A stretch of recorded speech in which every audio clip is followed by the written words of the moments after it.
പൗലോസ്. ഞാൻ എറണാകുളം അങ്കമാലി അതിരൂപതയിലെ Malayattoor Sebiyoor saint Sebastian church ഇടവകയിൽ നിന്നും വരുന്നു. എനിക്ക് ഉടമ്പടി വഴി യേശുനാഥനിൽ നിന്നും അമ്മ വാങ്ങിത്തന്ന അനുഗ്രഹങ്ങൾക്ക് നന്ദി പറയുന്നു. ഞാൻ ആദ്യമായി ഉടമ്പടി എടുത്തത് 11/1/2022 ഇതിനു മുൻപ് ഞാനൊരു സാക്ഷ്യം പറഞ്ഞു. ഇതെൻ്റെ രണ്ടാമത്തെ സാക്ഷ്യമാണ്. എൻ്റെ 4ാമത്തെ പുതുക്കലും കഴിഞ്ഞു. 30 വർഷക്കാലം എൻ്റെ വീട്ടിൽ കുടിവെള്ളം ഉണ്ടായിരുന്നില്ല, അതായത് കിണറുണ്ടായിരുന്നില്ല. ഞങ്ങൾ ഉപയോഗിച്ചിരുന്നത് പൈപ്പ് വെള്ളമാണ്. ക്ലോറിൻ്റെ ചുക മൂലം ഞങ്ങൾക്ക് ഒരു തുള്ളി വെള്ളം കുടിക്കാൻ പറ്റത്തില്ലായിരുന്നു. അപ്പോൾ ഞങ്ങൾ ഈശോയോട് പ്രാർത്ഥിച്ചു, ദൈവമേ, ഒരു തുള്ളി കുടിവെള്ളം കിട്ടാൻ ഒരു മാർഗവുമില്ല. തൊട്ടടുത്തൊരു ഞങ്ങളുടെ പള്ളിയുണ്ട്.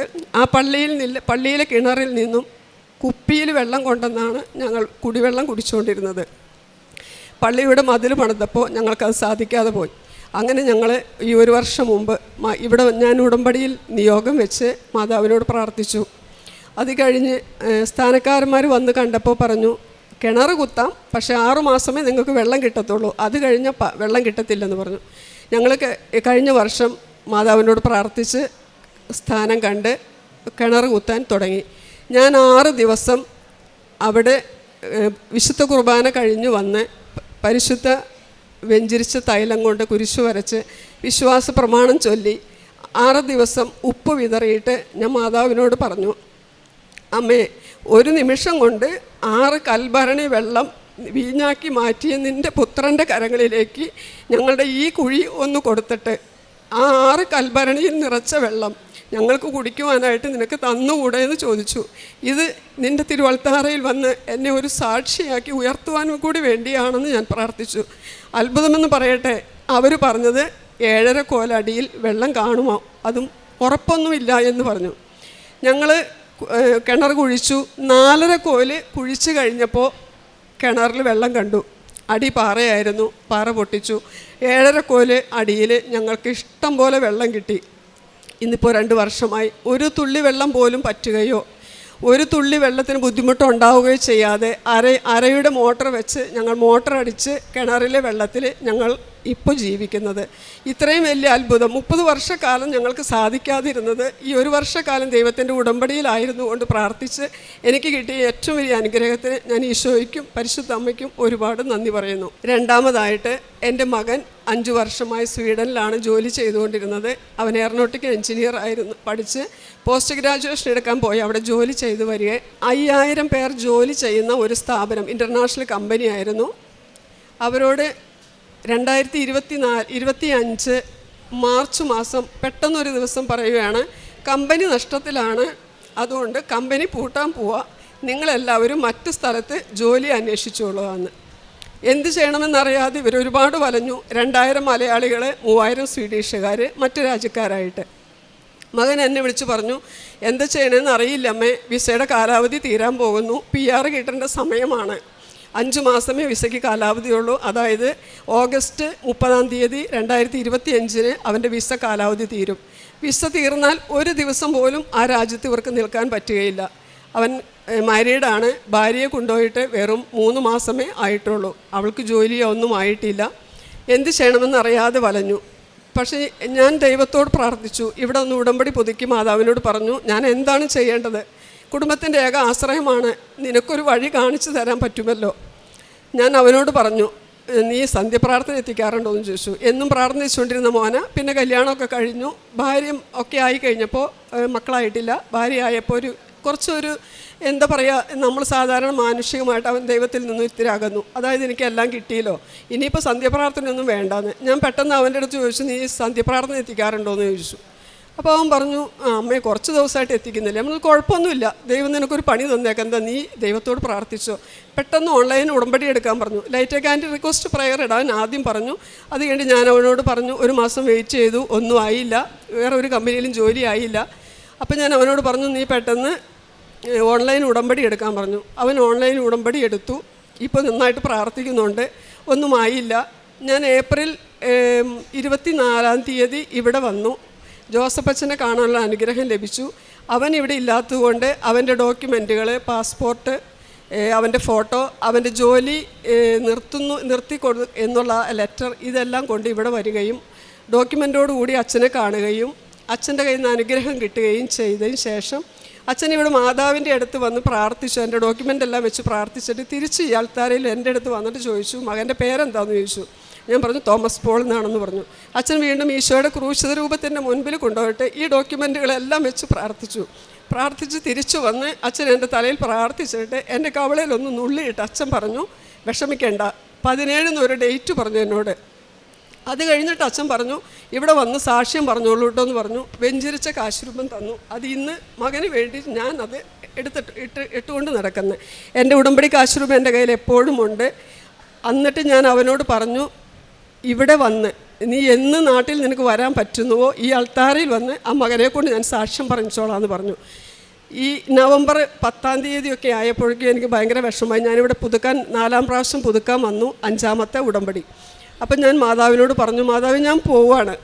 അതിനു മുമ്പൊക്കെ എനിക്ക് ഭയങ്കര പരാതികളായിരുന്നു. ഞാൻ പറഞ്ഞു, ഞാനിനി പരാതിപ്പെടത്തില്ല, എൻ്റെ കയ്യിൽ ഒന്നുമില്ല, എൻ്റെ മകൻ്റെ കഴിവുകളൊന്നുമില്ല. നിൻ്റെ പുത്രൻ്റെ കഴിവിൽ നിനക്ക് ഞങ്ങൾക്കൊരു ജോലി തരാൻ സാധിക്കുമെങ്കിൽ ഞങ്ങളെ അനുഗ്രഹിക്കുക. ഈ നന്ദി എന്നും നിന്നോട് കൂടെ ഉണ്ടായിരിക്കാൻ എന്നെ അനുഗ്രഹിക്കണമെന്ന് പറഞ്ഞു. അത്ഭുതമെന്ന് പറയട്ടെ, നവംബർ 11 മകനെ വിളിച്ച് കമ്പനി ആവശ്യപ്പെട്ടു, നവംബർ 17 നീ ജോയിൻ ചെയ്തോളാൻ പറഞ്ഞു. ഓഫർ ലെറ്റർ കൊടുത്ത് അവനെ കൊണ്ട് സൈൻ ചെയ്യിച്ചു. അച്ഛൻ പറഞ്ഞ അതേ ഡേറ്റ് 17. ഞാനപ്പോൾ എന്താണ് എനിക്ക് ഈശോയോട് പറയേണ്ടതെന്ന് അറിയില്ല. ഞാൻ അവനോട് പറഞ്ഞു, ദൈവത്തിന് നന്ദി പറഞ്ഞോ എന്ന് ചോദിച്ചു. ഞാൻ ആദ്യം അതാ പറഞ്ഞു അമ്മയെന്ന് പറഞ്ഞു. എന്ന് അവന് ഇനി വിസ കിട്ടി, വിസ പുതുക്കി ഇവിടെ വരാൻ പറ്റുന്നു, ഈ തിരുവൾത്താരയിൽ വരും. ഇതെൻ്റെ 2ാമത്തെ സാക്ഷ്യം. പിന്നെ 3ാമത്തെ സാക്ഷ്യം എന്ന് പറയുന്നത്, 25 വർഷമായിട്ട് ഞാൻ അലർജി രോഗത്തിന് അടിമയായിരുന്നു. അലർജി രോഗം എന്ന് പറഞ്ഞ് തുമ്മൽ. രാവിലെ എഴുന്നേൽക്കാൻ എനിക്ക് പറ്റത്തില്ല. തുമ്മി ഒരു അരമണിക്കൂർ നേരം ഞാൻ നിന്ന് തുമ്മണം. ലാസ്റ്റ് എനിക്ക് യൂറിൻ പാസ് ചെയ്യുക, അതുപോലത്തെ ഒരു തുമ്മലായിരുന്നു. ഞാൻ പല ഹോസ്പിറ്റലുകളിലും പോയി. സെട്രിസിൻ 10 mg ഞാൻ ഡെയിലി യൂസ് ചെയ്തുകൊണ്ടിരുന്നൊരു വ്യക്തിയാണ്. 25 വർഷമായിട്ട് ഒരു ദിവസം പോലും എനിക്കത് കഴിക്കാതെ മുന്നോട്ട് നീങ്ങാൻ പറ്റത്തില്ല. ലാസ്റ്റ് എൻ്റെ അടുത്ത് ഹസ്ബൻഡ് ഒത്തിരി ചൂടാവാൻ തുടങ്ങി. എല്ലാവർക്കും അസുഖം മാറും, നിനക്ക് മാത്രം എന്തേ ഇതിങ്ങനെ എന്ന്. അപ്പം ഞാൻ കഴിഞ്ഞ 9 മാസം, ഇപ്പോൾ ഇന്ന് 9 മാസമായി എൻ്റെ 3ാമത്തെ ഉടമ്പടി പുതുക്കാൻ ഇവിടെ വന്നപ്പോൾ ഞാൻ മാതാവിൻ്റെ അടുത്ത് കരഞ്ഞ് പ്രാർത്ഥിച്ചു, മാതാവേ ഇനി ഞാൻ ഈ സെട്രിസിൻ എന്ന ഗുളിക എടുക്കത്തില്ല, നീ എന്നെ കൊണ്ട് അത് തൊടിയിപ്പിക്കരുത്, നിൻ്റെ പുത്രൻ്റെ ശക്തിയാൽ എനിക്കത് പൂർണ്ണമായിട്ട് മാറ്റിത്തരണം, ഞാൻ ഒരുപാട് അവഹേളനങ്ങൾ സഹിക്കുന്നുണ്ടെന്ന് പറഞ്ഞു. ഞാൻ ഇവിടെ നിന്ന് പോയി. അന്ന് വൈകിട്ട് ഞാൻ പതിവ് പോലെ വീട്ടിൽ ചെന്ന് പ്രാർത്ഥന കഴിഞ്ഞ് ചോറൂണ് കഴിഞ്ഞ് ഞാനത് ഗുളിക കഴിച്ചു. പിറ്റേ ദിവസം ഞാൻ മറന്നുപോയി ഗുളിക കഴിക്കാൻ. ഞാൻ കഴിച്ചില്ല ഗുളിക, പക്ഷെ ഞാൻ ഉറങ്ങി. പിറ്റേ ദിവസം എഴുന്നേറ്റപ്പോൾ എനിക്കൊരു തുമ്മലാകട്ടെ യാതൊന്നുമില്ല, പക്ഷെ ഞാൻ മറന്നുപോയി. ഇത് കിട്ടിയെന്നുള്ളത് മറന്നുപോയി. ഞാൻ വെഞ്ചരിച്ച ഉപ്പ് ഞാൻ ഉപയോഗിക്കുകയായിരുന്നു. തൈലം നെറ്റിയിൽ രാവിലെയും വൈകുന്നേരം പ്രത്യക്ഷ പ്രാർത്ഥന ചൊല്ലുമ്പോൾ 3 പ്രാവശ്യം കുരിശ് വരച്ചിട്ട് ഞാൻ പറയായിരുന്നു, ഇത് പൂർണ്ണമായിട്ട് എടുത്തു മാറ്റണമെന്ന്. 3-ാം ദിവസമാണ് ഞാൻ പെട്ടെന്ന് എൻ്റെ ഓർമ്മയിൽ വരുന്നത്, എൻ്റെ അമ്മയെ ഇത് എനിക്ക് മാറി കിട്ടിയല്ലോ എന്ന്. ഇന്ന് 9 മാസമായി ഇതുവരെ സെട്രിസിൻ വാങ്ങിച്ച് 30 വെച്ച് ഞാൻ വാങ്ങിക്കാറ്. അതിൽ 20 ഞാൻ കഴിച്ചു, 10 ഇപ്പോഴും എൻ്റെ വീട്ടിലിരിക്കുന്നുണ്ട്. ഞാൻ എൻ്റെ കൈകൊണ്ട് തൊട്ടിട്ടില്ല. ആ ഗുളിക ഞാൻ നിശേഷം ഉപയോഗിച്ചു. ദൈവം എന്നെ അനുഗ്രഹിച്ചു. ഇതിന് ഞാൻ ഈശോയ്ക്കും പരിശുദ്ധ അമ്മയ്ക്കും കോടാനുകൂടി നന്ദി പറയുന്നു. പിന്നെ 4ാമതായിട്ട് എൻ്റെ വലത് മുട്ടുകാല് ഭയങ്കര വേദനയായിരുന്നു. എനിക്ക് രാത്രിയിൽ ഉറങ്ങാൻ പറ്റത്തില്ല. അത് ഒരു പൊസിഷനിൽ കാല് വെച്ചാൽ അവിടെ നിന്നൊന്ന് നിവർത്തണമെങ്കിൽ ഞാൻ അമ്മയെന്ന് വിളിക്കാതെ എനിക്ക് നിവർത്താൻ പറ്റത്തില്ലായിരുന്നു. രാത്രി എനിക്കും ഉറങ്ങാൻ പറ്റത്തില്ല, ഹസ്ബൻഡിനും ഉറങ്ങാൻ പറ്റത്തില്ല. ഇങ്ങനെ ഞാൻ അങ്കമാലി ഡിസ്ട്രിക്ട് ഹോസ്പിറ്റലിൽ പോയി ഓർത്തോയെ കണ്ടു. ഡോക്ടർ എക്സ്റേ എടുത്ത് കഴിഞ്ഞപ്പം പറഞ്ഞു, കുറച്ചൊരു തേയ്മാനത്തിൻ്റെ പ്രശ്നമുണ്ട്, അല്ലാണ്ട് വലിയ പ്രശ്നമൊന്നും കാണുന്നില്ല. പിന്നെ കുറച്ച് വേരിക്കോസ് വെയിനുണ്ട്, ഒന്ന് സർജനെ കാണാൻ പറഞ്ഞു, ന്യൂറോ സർജനെ കാണാൻ പറഞ്ഞു. ഞാൻ എന്നിട്ട് ഞരമ്പിൻ്റെ സർജനെ കണ്ടു. അങ്ങേരെ എന്നെ ഒന്ന് പുച്ഛിച്ച് എന്നൊരു മട്ടിൽ പറഞ്ഞിട്ട് പറഞ്ഞു, ഓ ഇത് സർജറി ഒന്നും ചെയ്യാനുള്ള കാര്യമൊന്നും ഇല്ലടോ, താൻ പോയിക്കോ, എന്തെങ്കിലുമൊക്കെ എക്സർസൈസ് ചെയ്യുമെന്ന് പറഞ്ഞു. എനിക്ക് ഭയങ്കര വിഷമമായി. അന്ന് ഞാൻ തിരിച്ച് വീട്ടിൽ വന്നു. എനിക്ക് ഉറങ്ങാൻ പറ്റുന്നില്ല, വേദന കൊണ്ട് ഞാൻ പുളയുക. ഹസ്ബൻഡ് ഇതുപോലെ തന്നെ എന്നെ വഴക്ക് പറഞ്ഞു, ഇനി നിന്നെ എവിടേക്ക് കൊണ്ടുപോകാനാന്ന് ചോദിച്ചു. ഞാൻ ഇവിടെ പിറ്റേ ദിവസം തന്നെ ഞാൻ ഇവിടെ വന്നു. ഉടമ്പടി പുതുക്കാനല്ല, ചുമ്മാ ഇവിടെ വന്നു മാതാവിൻ്റെ അടുത്ത് പ്രാർത്ഥിച്ചു. അവിടുത്തെ വലിയ മാതാവിൻ്റെ അടുത്ത് വന്ന് ഞാൻ മുട്ടയിൽ നിന്നു. മുട്ട എനിക്ക് കുത്താൻ പറ്റത്തില്ല, ബസ്സിൽ കാലെടുത്ത് പൊക്കാൻ പറ്റത്തില്ലായിരുന്നു. മാതാവിൻ്റെ അടുത്ത് വന്ന് പറഞ്ഞു, മാതാവ് എൻ്റെ മുട്ടുമടക്കി നിൻ്റെ മുമ്പിൽ ഞാൻ നിൽക്കുന്നുണ്ട്, ഈ മുട്ട് നിവർത്തി നീ എന്നെ ഇവിടെ നിന്ന് വിടണം. ഇനി ഒരിക്കലും ഈ വേദന കൊണ്ട് എനിക്ക് വേദനിക്കാൻ ഇടം തരരുത്, അവഹേളനങ്ങൾക്ക് എന്നെ പാത്രമാക്കരുതെന്ന്. ഞാൻ ഇവിടെ നിന്ന് പോയി ബസ്സിൽ കയറി, തൃശ്ശൂർക്കുള്ള ബസ്സിൽ കയറി. പക്ഷേ കയറിയപ്പോൾ ഒന്നും എനിക്ക് കാല് വേദന എടുത്തില്ല, ഞാൻ ഓർത്തില്ല. പിറ്റേ ദിവസം ഞാൻ പ്രാർത്ഥനയ്ക്ക് വേണ്ടി മുട്ടുകുത്തി എഴുന്നേൽക്കുമ്പോൾ എൻ്റെ കാലിൽ യാതൊരു പ്രശ്നങ്ങളില്ല. അന്ന് വൈകിട്ട് ഞാൻ ഉറങ്ങുമ്പോൾ എനിക്ക് സുഖമായിട്ട് ഉറങ്ങാൻ പറ്റി, ഒരു ബുദ്ധിമുട്ടുമില്ലാതെ. എൻ്റെ ഈ കാലിൻ്റെ പ്രശ്നം ഇന്ന് 1 വർഷം കഴിഞ്ഞു, ഒരു പ്രശ്നവുമില്ലാതെ ദൈവം തമ്പുരാൻ എന്നെ കാത്തു പരിപാലിച്ചു. ഇതുപോലെ ഒരുപാട് നിരവധി അനുഗ്രഹങ്ങൾ പാതാവ് വഴി എനിക്ക് ഈശോയിൽ നിന്ന് ലഭിച്ചിട്ടുണ്ട്. ഇന്ന് എനിക്കിനിയും എൻ്റെ മരണം വരെ ഈ ഉടമ്പടിയിൽ തുടർന്ന് പോകണമെന്നുള്ള ആഗ്രഹമുണ്ട്. പിന്നെ കാരുണ്യപ്രവൃത്തിയായിട്ട് ഞാൻ ചെയ്തതെന്ന് പറയാൻ, ഞാൻ ഗവൺമെൻറ് ഹോസ്പിറ്റലുകളിൽ പത്രം കൊടുക്കും, എന്നെക്കൊണ്ടാകുന്ന വിധത്തിലുള്ള സഹായം ചെയ്യുമായിരുന്നു. ഇപ്പോൾ ഗവൺമെൻറ് ഹോസ്പിറ്റലിൽ പത്രം കൊടുക്കാൻ പറ്റത്തില്ല, ഭക്ഷണവും കൊടുക്കാൻ പറ്റത്തില്ല. കാരണം അവർ പറഞ്ഞു, ഇവരിത് നശിപ്പിച്ച് കളയുക, വിശുദ്ധമായ പത്രമല്ലേ, അതുകൊണ്ട് നിങ്ങളിവിടെ കൊണ്ടുവരരുതെന്ന് പറഞ്ഞു. ഞാനപ്പോൾ എന്ത് ചോദിച്ചാൽ ഓട്ടോ സ്റ്റാൻഡുകളിൽ കൊടുക്കും, പിന്നെ ഓരോ മെഡിക്കൽ സ്റ്റോറുകൾ അതുപോലെയുള്ള കടകളിൽ കയറി കൊടുക്കും. പിന്നെ എൻ്റെ ഇടവകയിൽ പള്ളിയിൽ ഞാൻ കുർബാനയ്ക്ക് വരുന്നവർക്ക് പറഞ്ഞ് കുർബാന കഴിഞ്ഞ് പോകുമ്പോൾ കൊടുക്കും. പിന്നെ ഓരോ വീടുകൾ, അറിയാത്ത വീടുകളിൽ പോയിട്ട് ഞാൻ ഈ പ്രത്യക്ഷീകരണത്തിൻ്റെ സാക്ഷിയാക്കി ഉയർത്തിയ കാര്യങ്ങൾ പറഞ്ഞ് പത്രം കൊടുക്കും. പിന്നെ കാരുണ്യ പ്രവൃത്തി, ഞാൻ ക്യാൻസർ രോഗികൾക്ക് പൊതിച്ചോറ് കൊടുക്കുമായിരുന്നു. പിന്നെ തീരെ നിവർത്തിയില്ലാതെ ഞാൻ എൻ്റെ കൺമുമ്പിൽ വരുന്നവർക്ക് എന്നാലാവുന്ന വിധത്തിൽ ഞാൻ അവരെ സാമ്പത്തികമായിട്ട് സഹായിക്കുകയും, തീരെ അവശത കാണിക്കുന്നവരുടെ മുൻപിൽ ഞാൻ പോയിട്ട് കുരിശു വരച്ച് വിശുദ്ധ തൈലം പുരട്ടി കൊടുക്കുകയും ഉപ്പ് അവരുടെ കയ്യിൽ കൊടുത്ത് കഴിക്കാൻ പറഞ്ഞ് പ്രാർത്ഥിച്ച് പോരുകയും ചെയ്യുമായിരുന്നു. ആത്മീയമായിട്ട് എനിക്ക് കിട്ടിയതെന്ന് പറഞ്ഞാൽ, ഞാൻ എന്നും ഒരു പള്ളി പോകുന്ന ഒരാളാണ്. പക്ഷേ വിശുദ്ധ ബലിയുടെ യോഗ്യതയൊന്നും ഞാൻ അത്ര കാര്യമായിട്ടൊന്നും എടുക്കാറില്ല. എല്ലാവരും പോകുന്ന പോലെ ഞാനും പള്ളിയിൽ പോകുന്നു, എല്ലാ ദിവസവും പള്ളിയിൽ പോകും. അതെനിക്കൊരു ഹോബി ആയിട്ടാണ് ഞാൻ കണ്ടിരുന്നത്. ഇപ്പോൾ ഞാൻ ഉടമ്പടി എടുത്തതിന് ശേഷം, ഞാൻ ഉടമ്പടിക്ക് മുമ്പ് തിരുവചനം സമ്പൂർണ്ണ ബൈബിൾ ഞാൻ ഒരു പ്രാവശ്യം വായിച്ച് തീർത്തു. പക്ഷെ ഒരു വാക്ക് പോലും, ഒരു വചനം പോലും എന്നെ സ്പർശിച്ചിട്ടില്ല. ഞാൻ പലവട്ടം ശ്രമിച്ചു, എനിക്ക് കിട്ടിയിട്ടില്ല. പക്ഷെ ഞാൻ ഉടമ്പടി എടുത്തതിന് ശേഷം ഒരുപാട് വചനങ്ങൾ, ഞാനിപ്പോൾ 2 പ്രാവശ്യം സമ്പൂർണ്ണ ബൈബിൾ വായിച്ചു കഴിഞ്ഞപ്പോൾ എന്നെ ഏറ്റവും കൂടുതൽ സ്പർശിച്ചത് ലൂക്ക 18:27, മനുഷ്യർക്ക് അസാധ്യമായത് ദൈവത്തിന് സാധ്യമാണ്. ഈ തിരുവചനം എനിക്ക് കാണാതെ ഫസ്റ്റ് പഠിക്കാൻ പറ്റി. പിന്നെ ഏഷ്യ 45:2-3 തിരുവചനങ്ങൾ, ഞാൻ നിനക്ക് മുൻപേ പോയി മലകൾ നിരപ്പാക്കുകയും പിച്ചളവാതിലുകൾ തുറക്കുകയും ഇരുമ്പോടാമ്പലും ഒടിക്കുകയും ചെയ്യും, നിന്നെ ശക്തിപ്പെടുത്തുന്ന ആ തിരുവചനങ്ങൾ ഞാൻ ഇടപെടാതെ ഞാൻ പ്രാർത്ഥിക്കുമായിരുന്നു. ഈ മകന് വേണ്ടിയിട്ട് ഞാൻ ഈ തിരുവചനം 33 പ്രാവശ്യം ചൊല്ലി ഞാൻ പ്രാർത്ഥിക്കുമായിരുന്നു. ഇത്രയും അനുഗ്രഹങ്ങൾ എനിക്ക് തന്ന ദൈവത്തിനും പരിശുദ്ധ അമ്മയ്ക്കും കോടാനുകോടി നന്ദി പറഞ്ഞുകൊണ്ട് എൻ്റെ സാക്ഷ്യം ഞാനിവിടെ സമർപ്പിക്കുന്നു. രക്ഷയുടെ കിണറ്റിൽ നിന്ന് നീ സന്തോഷത്തോടെ ജലം കോരിയെടുക്കും.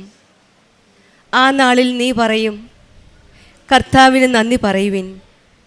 യെശയ്യാ പ്രവാചകൻ്റെ പുസ്തകത്തിൽ 12-ാം അധ്യായം 3-ാം തിരുവചനമാണ് നാം കേട്ടത്. മേരി പൗലോസ് എന്ന മകളുടെ ഉടമ്പടി അനുഭവ സാക്ഷ്യമാണ് നമ്മൾ ശ്രവിച്ചുകൊണ്ടിരുന്നത്. 30 വർഷം ദാഹജലത്തിന് വേണ്ടി കൊതിച്ചിരുന്ന ഒരു കുടുംബം ഉടമ്പടി എടുത്ത് പ്രാർത്ഥിച്ചു. 6 ദിവസം കിണർ കുത്തണമെന്ന് പറഞ്ഞപ്പോൾ 6 മാസം വെള്ളം ലഭിക്കുമെന്നാണ് പറഞ്ഞിരുന്നത്. ഈ മകൾ 6 എന്നുള്ള നമ്പർ എടുത്ത് 6 ദിവസത്തെ പ്രാർത്ഥന തുടങ്ങി. 6 മാസം 6 വർഷങ്ങളാക്കാനുള്ള കർത്താവ് നമ്മുടെ കൂടെയുണ്ടെന്ന് അറിയുന്ന ഈ മകള് പ്രാർത്ഥിച്ചത് അതുപോലെ തന്നെയാണ്. കാനായിൽ 6 കൽഭരണിയിൽ വെള്ളം വീഞ്ഞാക്കിയ ആ കർത്താവുണ്ട് നമ്മുടെ കൂടെ. ഇതാണ് ഉടമ്പടി മക്കൾക്ക് കിട്ടുന്ന ഒരു വലിയൊരു അനുഗ്രഹം. ആ വിശ്വാസത്തിൻ്റെ പേരിലാണ് കാനായിൽ വെള്ളം വീഞ്ഞാക്കിയ ആ കർത്താവ് നമ്മുടെ കൂടെയുണ്ടെന്നുള്ള ആ വിശ്വാസത്തിലുള്ള ഉടമ്പടി ജീവിതമാണ്, ആ വിശ്വാസത്തിലുള്ള പ്രാർത്ഥനയാണ് കർത്താവ് കേട്ടത്. അവർക്ക് വേണ്ട ആവശ്യമുള്ള വെള്ളമാണ് ആ കിണറിൽ നിന്ന് ലഭിക്കുന്നത്. പരിശുദ്ധ അമ്മയും ഈശോയും ചേർന്ന് നൽകിയ ഒരു അനുഗ്രഹമാണ് ആ ജീവജലം. ഉപ്പിട്ട് വിശ്വാസപ്രമാണം ചൊല്ലിയാണ് പ്രാർത്ഥിച്ചത് ഈ മകള്. നമ്മുടെ ഉടമ്പടി വസ്തുക്കൾ പലപ്പോഴും നമ്മൾ വിശ്വാസത്തോടെ പ്രത്യാശയോടെ നമ്മൾ ഉപയോഗിക്കുമ്പോഴാണ് അതിൻ്റെ ഫലം കാണുന്നത്. ഉപ്പ് വെറും ഉപ്പ് മാത്രമാണ്. പക്ഷേ ഉടമ്പടി ഉപ്പ് വിശ്വാസത്തോടെ വിശ്വാസ പ്രമാണം ചൊല്ലി പ്രത്യക്ഷീകരണ പ്രാർത്ഥന ചൊല്ലി ഉപയോഗിക്കുമ്പോഴാണ് അതിൻ്റെ ഫലം നമ്മൾ അറിയുന്നത്. ഈശോയുടെയും അമ്മയുടെയും അനുഗ്രഹം നമ്മളിൽ വർഷിക്കുന്നത് ഉടമ്പടി വസ്തുക്കളുടെ ഉപയോഗത്തിലും നമ്മളുടെ വിശ്വാസത്തിലുമാണ്. മോൻ്റെ ജോലിയുടെ കാര്യത്തെപ്പറ്റി ഈ മകൾ പറഞ്ഞു. 6 വർഷം ജോലി ചെയ്യുന്ന സ്ഥലത്തു നിന്നുള്ള ജോലി നഷ്ടപ്പെടുന്ന ആ അവസരം, ആ സമയം പരിശുദ്ധ അമ്മയുടെ അടുക്കൽ വന്ന് മുട്ടിപ്പായി പ്രാർത്ഥിച്ചപ്പോഴാണ് ഈശോയും അമ്മയും കൂടെ ഒരു പുത്തൻ വഴി ഒരുക്കി കൊടുത്തത് ഇവർക്ക്. അച്ഛൻ്റെ, ബഹുമാനപ്പെട്ട ജോസഫ് അച്ഛൻ്റെ കൈവപ്പ് പ്രാർത്ഥന വഴി ലഭിച്ച നമ്പർ 17. മിക്ക വ്യക്തികളും അവരുടെ ഉടമ്പടി സാക്ഷ്യത്തിൽ സംസാരിക്കാറുണ്ട് അബൌട്ട് അച്ഛൻ്റെ പ്രാർത്ഥനയെപ്പറ്റി. അച്ഛൻ എപ്പോഴും പ്രാർത്ഥിക്കുമ്പോൾ, നമുക്ക് വേണ്ടി പ്രാർത്ഥിക്കുമ്പോൾ 39 വർഷത്തെ പൗരോഹിത്യത്തിൻ്റെ ആ ജീവിതം നയിച്ച അച്ഛന് നല്ലൊരു ഡിപ്പോസിറ്റാണ് ഈശോയുടെ അമ്മയുടെയും കയ്യിലുള്ളത്. ആ ഡിപ്പോസിറ്റിൽ നിന്ന് എടുത്താണ് നമുക്ക് തരുന്ന ഓരോ അനുഗ്രഹങ്ങളും. അച്ഛൻ്റെ കൈവപ്പ് പ്രാർത്ഥന വഴി ലഭിച്ച 17 എന്ന അക്കം ഈ മകൾ ഓരോ മാസവും കാത്തിരുന്നു. 17 എന്താണ്, എങ്ങനെയാണ്, എവിടെ നിന്നാണ് ഈ 17 എന്നുള്ള നമ്പർ വരുന്നത്? 17-ാം തീയതി തന്നെയാണ് അച്ഛൻ പറഞ്ഞ ആ ഡേറ്റിൽ വെച്ച് തന്നെയാണ് ആ മകന് ആ ജോലിയിൽ ചേരുവാൻ സാധിച്ചത്. ടൈം ഷോർട്ടനിൻ്റെ അമ്മ മാതാവ്, പരിശുദ്ധ അമ്മ, നഷ്ടപ്പെട്ട ജോലിയും 30 വർഷം ജലമില്ലായിരുന്ന വീട്ടിൽ ജലം നൽകിയും ഈ മകളുടെ 25 വർഷമുള്ള അലർജിയും നമ്മുടെ ടൈം ഷോർട്ടനിങ് മാതാവ്, സമയച്ചുരുക്കത്തിൻ്റെ അമ്മയാണ് ഇവർക്കെല്ലാം കൊടുത്ത് അവരെ അനുഗ്രഹിച്ചത്. കാരുണ്യ പ്രവൃത്തികളായിട്ട് ഈ മകൾ ചെയ്തത് ക്യാൻസർ രോഗികളെ സന്ദർശിക്കുകയും ആ മകൾ പറയുകയുണ്ടായി, അറിഞ്ഞവരെ ആഴപ്പെടുത്തുവാനും അറിയാത്തവരെ അറിയിക്കുവാനുമാണ് ഈ മകൾ ശ്രമിച്ചത്. പത്രം കൊടുത്തും ക്യാൻസർ രോഗികളെ ശുശ്രൂഷിച്ചും ഈശോയുടെ അമ്മയുടെ അനുഗ്രഹം മറ്റുള്ളവരുടെ ഷെയർ ചെയ്തുമാണ് ഇവർ ഉടമ്പടിയുടെ സാക്ഷ്യമായി തീർന്നത്. പരിശുദ്ധ അമ്മയിലൂടെ, ഉടമ്പടി ജീവിതത്തിലൂടെ നമുക്കും പുത്തൻ വഴികൾ ഈശോയും അമ്മയും തുറന്നു തരട്ടെ എന്ന് പ്രാർത്ഥിക്കാം. നമ്മുടെ ഓരോ കാര്യങ്ങളും ഉടമ്പടിയിൽ കൂടെ നമ്മൾ ഈശോയിലേക്കും അമ്മയിലേക്കും മുൻപിൽ വന്ന് വയ്ക്കുമ്പോൾ കൃപാസന അമ്മ നമ്മുടെ ഓരോ പ്രാർത്ഥനകളും വിശ്വാസത്തോടെ പ്രാർത്ഥിക്കുമ്പോൾ നമുക്ക് എല്ലാം മേടിച്ചു തരുന്ന ഒരു അമ്മയാണ് നമ്മുടെ കൂടെയുള്ളത്. ആ അമ്മ ഈശോയിൽ നിന്ന് മേടിച്ചു കൊടുത്ത ഈ മകളുടെ കുടുംബത്തിന്, മേരി പൗലോസ് എന്ന മകൾക്കും കുടുംബത്തിനും ഈശോയിൽ നിന്ന് ലഭിച്ച എല്ലാ അനുഗ്രഹങ്ങൾക്കും കൃപകൾക്കും നമുക്ക് കൈയടിച്ച് നന്ദി പറയാം. ഈശോയെ നന്ദി, ഈശോയെ സ്തുതി. അത്യപൂർവ ദൈവാനുഭവങ്ങൾ ഇനി നിങ്ങൾക്കും സ്വന്തം. ഈ യൂട്യൂബ് ചാനൽ ഇതുവരെ സബ്സ്ക്രൈബ് ചെയ്തിട്ടില്ലെങ്കിൽ ഇപ്പോൾ തന്നെ സബ്സ്ക്രൈബ് ചെയ്യുക. ഈ വീഡിയോ ഇപ്പോൾ തന്നെ നിങ്ങളുടെ സുഹൃത്തുക്കൾക്ക് ഷെയർ ചെയ്തുകൊണ്ട് കർത്താവിൻ്റെ പ്രേക്ഷിതരാകുക.